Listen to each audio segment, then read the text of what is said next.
Abantu bashiyekile imindeni yabo bayikhohlile. Abesilisa bakhathala ukuthi imindeni yabo idlile bona mabaseduze kwezithandwa zabo.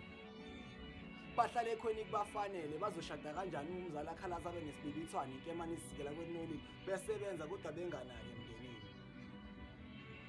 Nina bodadewethu kuyaphileka ngaphandle kothando lomuntu wesilisa.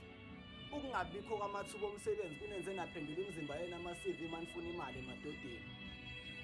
Imizimba yena nisayihloniphi kwalona uthando kufike nenkinga. Abesimame basebenzisa imizimba yabo uthando ukuthola imali, abesilisa basebenzisa uthando imali ukufeza izinkanuko.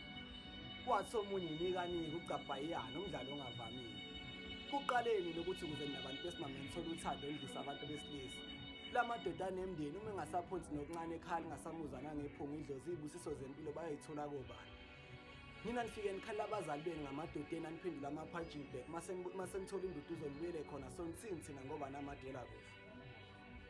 Basele ngemuva. Uthando labaxhaphaza babona ukubaluleka kwalo bakhohlwa impilo zabo.